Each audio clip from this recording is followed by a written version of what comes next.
Hey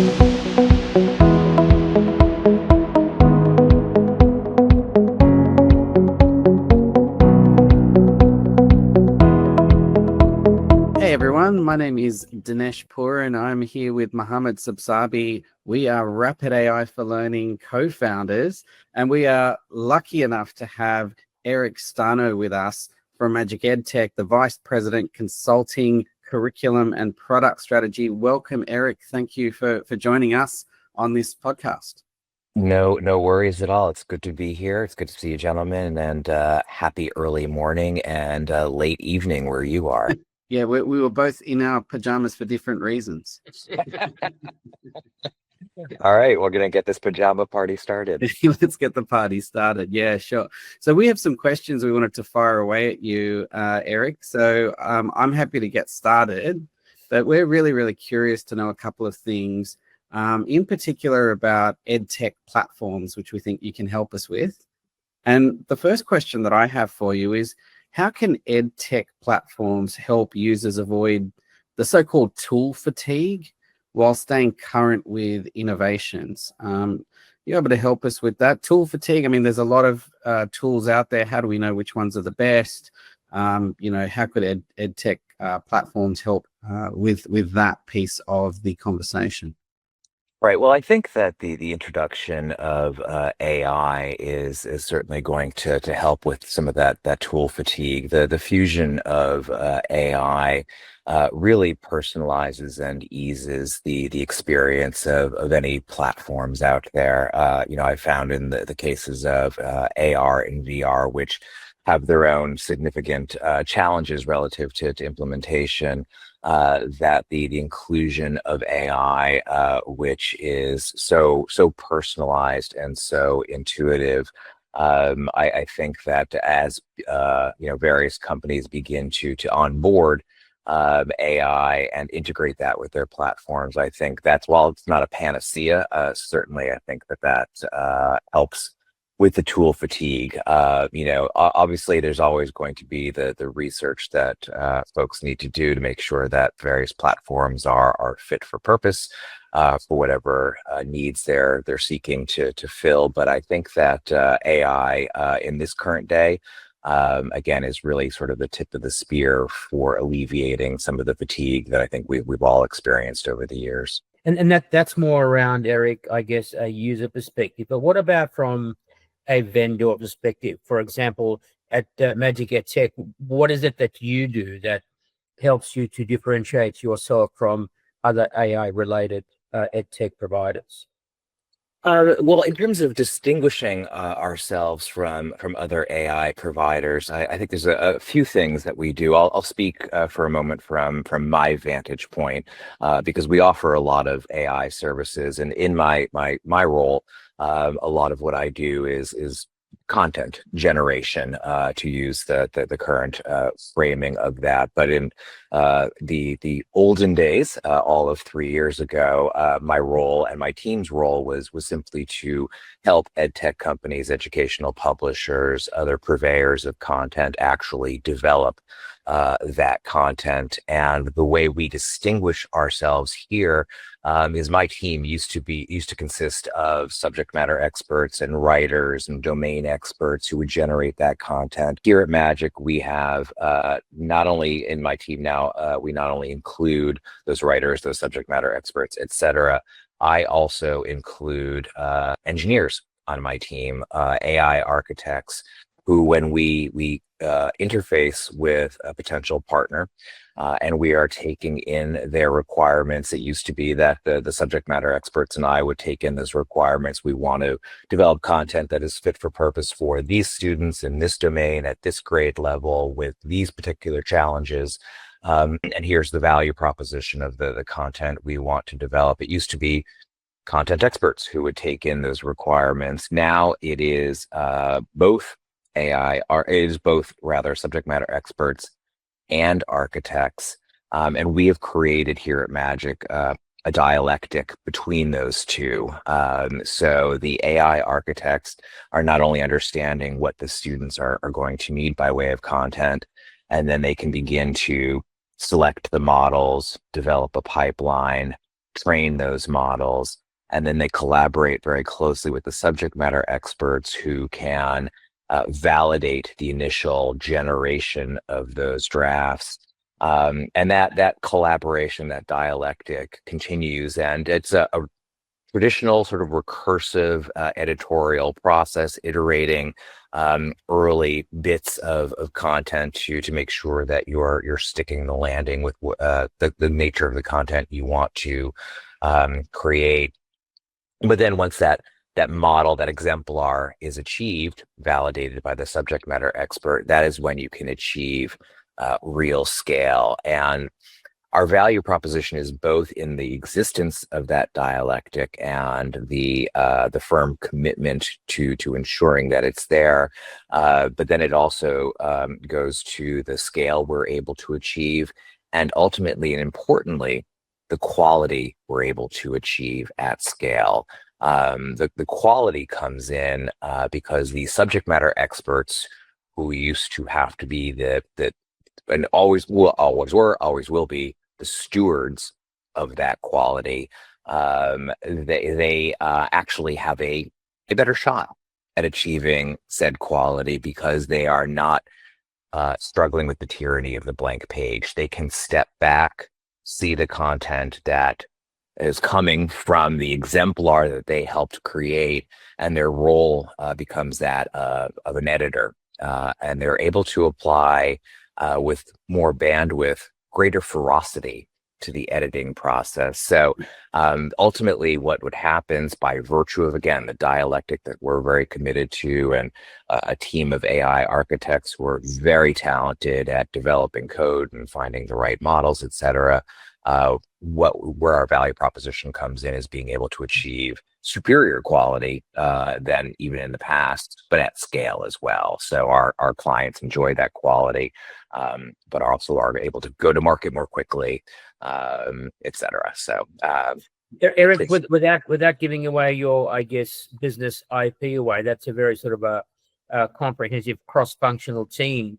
How do you convey that to clients in terms of value? How do you use that infrastructure or that architecture around your business model in a way that clients see value in that? Well, there's a couple things here. We often will demonstrate our value by virtue of proofs of concept that we can create. When it comes to content generation, it's harder there to sort of trot it out like you would with an application or a simulation or VR, and we're unable to share content we have developed for other partners because there are NDAs and there's intellectual property. So we're not sharing content from one client to another to demonstrate our quality. So what we'll often do is either gratis or for a small fee, we will demonstrate how we're able to achieve that quality. And in the crucible of a proof of concept, we're able to do that. We do it quickly, and we ensure that quality is there, and we demonstrate that dialectic is one, there, and two, can perform. So that's often how we find ourselves demonstrating it, particularly in my vertical here. Sure. And Eric, you're speaking our language in terms of one of the things that we're so excited about is transformative learning experiences using innovation and technology to actually elevate that learning experience. And that's one thing that I do want to dig a little bit deeper into is, how is AI and virtual reality, which you mentioned, and augmented reality converging to transform learning experiences? Well, I think that there's, there's so much potential that is separately held in AR, VR, and AI. I think that when you bring the two together, there's that much more potential in a few areas. Real-time adaptation is an area that I think is important. AI can enable VR and AR content to adjust on the fly for learner responses and performance, making that experience that much more rich and realistic, and the scenario-based training that you get from and you're able to execute from AR and VR, which combines the realism, personalization from fields like healthcare, engineering, language learning. AI simply makes that more authentic, and more just persuasive, and improves the outcomes because it's able to personalize the experience to such a degree that's greater. I think AI also brings a more comprehensive or provides a more comprehensive experience when it comes to AR and VR. There's sort of the whiz bang, wow, this is really cool, I can do this with AR and VR. But what you get with AI are sort of unexpected things like emotional and behavioral insights. AI-driven analytics in immersive environments can track engagement and even mood, which is something I think we often forget when it comes to the learning experience. And I'm sorry, you were going to say something. Sorry, I was just going to dig in a little deeper there and just ask a question around inclusion as well. Are you finding that there's really good uses for inclusion? We're seeing that that people are using it to help people, to help clients with dementia, for instance. I'm seeing that there's uses of that sort of AR, VR technology now sort of interspersed with AI. I'm just wondering whether you're also seeing uses of that for potentially people with disability or people who, could actually bring concepts to life by using this kinds of technology. Yeah, absolutely. I think the emotional behavioral insights is one piece of that. But what you're talking about here, you're actually, you said I was speaking your language. Now you're really speaking mine. Just by way of a little bit of history, I've been an educational publisher for over 30 years. And back in the early aughts, I really cut my teeth on developmental reading, writing, and math as a portfolio. So I developed a real sensitivity to making sure that achievement is within reach of all students, regardless of the challenges that are confronting them. And one of the reasons I joined Magic was because I sensed a real like-mindedness in their commitment to things like accessibility here. So anything, I'm very animated by anything that is going to aid students who are on the bubble, so to speak, for whatever reason, while assisting students who are proficient and want to continue moving and succeeding and accelerating. But when it comes to students with challenges, with different abilities, I think AI, by virtue of the personalization that it's able to contribute to any experience, be it just a homework platform or an AR VR platform, whatever that is. I think the fusion of AI, I think that to me, and I'm so glad you said that, because I think that contributes a great deal of potential, and we have already begun implementing that in that's the products and the courses and the content that we create for our clients and ultimately their students. Amazing. Eric, are you able to give us some examples of how, or maybe a recent, AR, VR sort of application that you've built for a client and how that works? I think that the platform or the courseware that I'm able to cite, and again, it's hard for me to reveal the names of our partners again, Sure. because of various, but I will. There was a particular partner who is focused on speaking to students who are autistic, and what we did with them was develop a fleet of 27 courses, in fact, online courses that were specifically calibrated for students at various points on the spectrum. So students who were a little bit more nimble, and others who had different challenges and were more restricted. And we were able, by virtue of AI, to create experiences that really spoke to those varying points on the spectrum and were able to provide an experience with students. I think of one example where students were answering multiple choice questions at one particular level, and relatively pro forma multiple choice questions, but for students who occupied a different end of that spectrum, these were no fail multiple choice questions that were offered up to them by virtue of our application of AI. So it was able to really adjust on the fly, and again, also help the client and ultimately really the teachers track the analytics relative to things like social emotional learning conceits.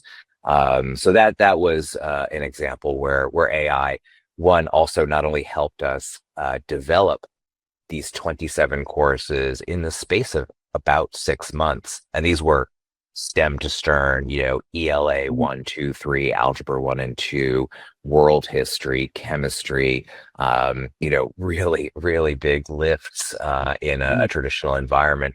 We were not only able to help them go to market very quickly, which is important from a business perspective, but also because we want to serve these students now, not at some distant point in the future.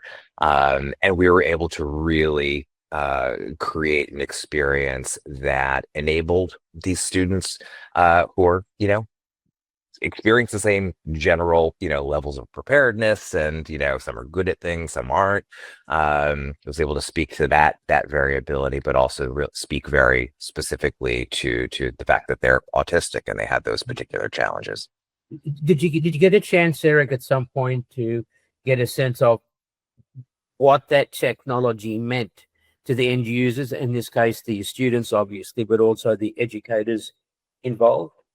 I think that we've gotten early signals. I tend to be a fan of more longitudinal perspectives on the impact we are having on the outcomes.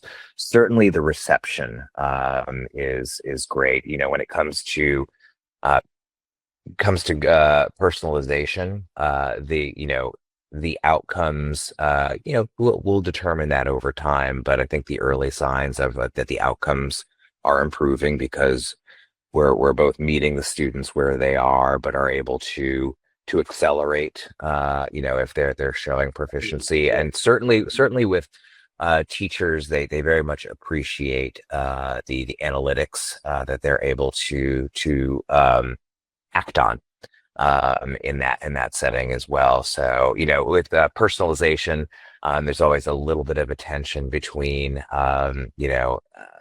being able to really speak to where the student is, and for teachers losing a little bit of control over where they're going to be at any point. But certainly the early signs, I'll say, are that the reception has been quite warm, and my hope is that the outcomes bear that out. That's great. And Eric, what challenges exist when it comes to implementing sort of AI and VR and AR solutions at scale in schools or training environments? Yeah, when it comes to AR and VR, and it's they have the challenges that are really with any technology learning platform. They're just amplified somewhat here. Hardware costs, for instance, when you're talking about AR and VR, headsets and sensors really remain a barrier, particularly for underfunded institutions. This is something that's been true for years. Bandwidth and infrastructure. Many schools, at least here in the U.S., but I know really. Sorry, has that started to change the cost of hardware, or is it still at a premium? It's beginning to drift down. It's not drifting down in my experience precipitously, but it's still there. Just to be candid, but it's beginning to drift down as things get implemented, as things get popularized, as other players come into a space that has been, where others have planted a flag. The costs will tend to come down. Certainly other blockers, are also getting alleviated. Bandwidth and infrastructure has long been a challenge for schools that are trying to implement anything technology related for their students. When it comes to AR and VR, training gaps seem to me to be a particularly challenging one. There really needs to be professional development, so those supports need to be in place. And I think also about we sort of touched on this, equity and access. There's a risk there of deepening the digital divide that exists. If rollouts aren't including marginalized learners. And again, just from my vantage point, content standardization, aligning immersive experiences with curricular standards and assessments, I think that's still a process that's maturing. They're just because of how much is involved. It's a little bit of a lift to ensure that you're aligning with, at least here in the US, but I know it's around the world, standards that are also changing. So being nimble is certainly, front and center in front of everyone. Is there a particular group that seems to be taking this up more? The sort of AR, AI, VR, AR solutions. Do we find like a particular group of students across the country, or schools, I should say, across the country? Is it industry, perhaps? Industries, yeah. Like, is there sort of an industry that's surging ahead in terms of the use of this kind of technology? Or Yeah, I think that healthcare, and anything that I would I'm speaking as a 55-year-old man who lives in New York City and has never owned a car, so I will use a wide paintbrush on this, but anything engineering related. I have automotive in my head because we just created a series of courses for a technical institution, one that serves students who are learning to become automotive techs, et cetera. So healthcare, anything engineering related are two that stand out to me. And in the US, my experience with AR and VR, there's always some canaries in the coal mine here. Arizona State University is an example that always falls out of my face whenever somebody asks me about an institution that is innovating and trying new things. It's as with anything, there are institutions and states that just tend to be early movers on this, but they tend to vary. There are some very innovative, what are traditionally called community colleges here, as well as higher end institutions. And I think in those higher end institutions, or R1 universities, or large state schools that have strong funding. I think that's where you see that, but I think it's students who are pursuing those more STEM related careers, in my experience, that are jumping on specifically the AR VR bandwagon. Eric, how do you respond to people in different roles and different industries in terms of some of their, I guess, barriers around why they shouldn't be adopting immersive technology into their organization?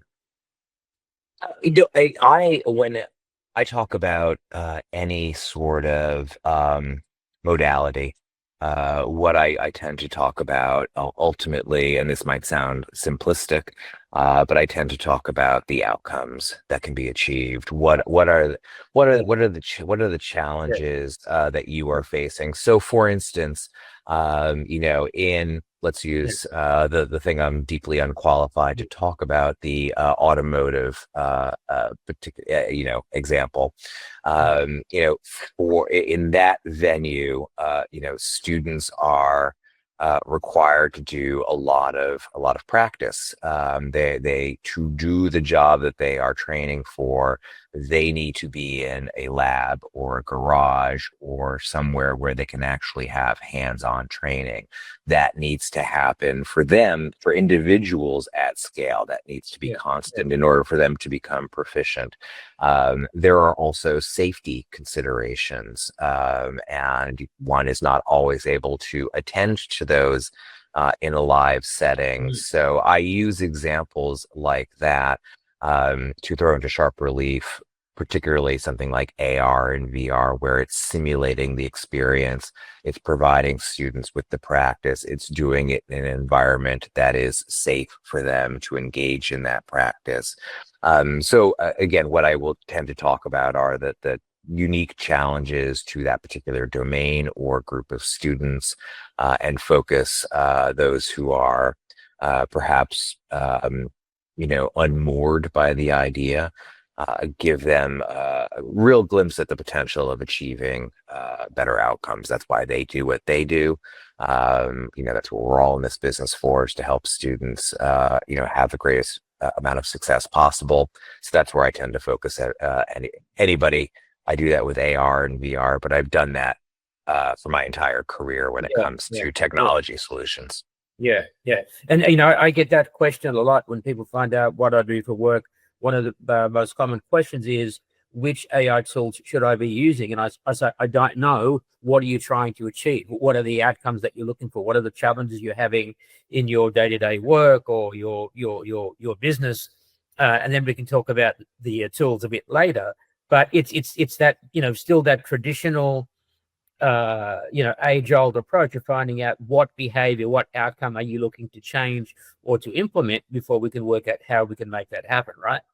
Right, exactly. And it's a little bit of a callback there to I think Dinesh's early question of relative to platform fatigue. You really got to think about the students that are quote unquote in front of you and what it is you are trying to help them achieve, and what you as an educator are trying to achieve too. I've mentioned a dialectic before. There's a dialectic in play there. I'm often focused on trying to, most of my waking life is dedicated to trying to improve student outcomes. But a fast follow on that is, how do I make teachers more effective? How do I save them time? How do I unburden them? That never comes at no cost. If we're going to save you time and make you more effective, there may be professional development that has to happen in order to utilize the tool that I'm suggesting. But every new strategy requires a little bit of effort to reap the rewards that are on the other side of that. Yeah, and Eric, we got one last question for you, and this. So we see the Alpha School in the US sort of challenging the norms and the traditions a little bit, and we see that the teacher's role has sort of transformed into being a guide on the side and more of a facilitator of learning rather than that sort of so-called sage on the stage. And I want to ask a question to you about how the combination of AI and immersive tech may redefine classroom roles for teachers. Yeah, I think that again, Dinesh, you're very much speaking my language. Come on, Mohammed, you got to start speaking it too. No, because, and again, this goes back to my history in developmental education. Again, I was developing content specifically pointed at students who are at risk, and I was a member of an organization called NAID, which focused on harnessing technology to in particular help students who are at risk. And so the changing role of the educator was always top of mind. So I think you actually used the phrase that I've been using since 2012, sage on the stage, relative or versus that guide by the side, and I think that really does capture the changing role. They go from a teacher can go from a lecturer rather to a facilitator, to guide students on these personalized journeys. Again, they need to relinquish some of the control that they might have had. But again, that is in service of achieving outcomes for their different bodies of students. One size does not fit all. And it also puts them in the role of more of a data interpreter. Educators can use AI analytics to pinpoint the needs and the strengths and the trends across student cohorts. And I think it also engenders, some need to be more of a mentor in many respects. Mentorship and SEL, social emotional learning support. When you have content delivery offloaded from you a bit, teachers are able to focus a little bit more and have more bandwidth to focus on emotional and interpersonal development. And I think it also puts teachers in a role of being more content curators. Teachers have often been in the role of adopting the things they're going to teach, but here they have an opportunity to really assemble more impactful resources, rather than trying to find a one size fits all or build everything themselves from scratch. And it puts them also, lastly, in the role of sort of a tech integrator of sorts. They can take a really more strategic role in choosing and deploying what tools are really going to be aligned with their learning goals. Eric, just before we wind up, can you just give us a bit of a window on some of the, I guess, exciting imminent developments around, AI-driven VR and AR technology? It's a window into the developments. Well, that's a good question. I don't know that I have an elegant answer for it, but I will say that some of the tools that I have seen, some of the applications just within the last few days relative to video development, I think are going to make. I think it's going to bring a lot of barriers down. I think that's my glimpse toward the future, is that more companies, which means more smart people, are going to be able to enact really wise and innovative strategies with much less potential cost and time involved in getting to market. And getting to market always sounds, it's very business speak, and getting into the hands of students and teachers. I think there's going to be greater authenticity in the experiences that are put out there. Again, greater personalization for the students. So I think that the AR VR wedded to AI, I think is going to, again, it's going to go from where right now it's very cool. It's just sort of a dazzling kind of environment. I think we're going to see again greater authenticity and realism in that experience, which I think is going to bring resistance down. It's going to increase engagement. At the end of the day, any learning experience that lacks engagement isn't going to go very far. And I think, again, we're going to see it open up to more and more people who are able to divine the strategies that are going to be the most effective in harnessing that realism, that authenticity, that engagement. Eric Stano, thank you so much for joining us on this call. It's been fascinating. We've really enjoyed your insights. We've enjoyed speaking the same education language as you. As well, and learning about the great work that Magic EdTech is doing, particularly in that AR, VR, immersive tech space. Well, thank you, gentlemen. It's been a pleasure for me as well, and I look forward to continuing the conversation in whatever setting it takes place. Likewise, Eric. Thank you so much. Thanks, Eric.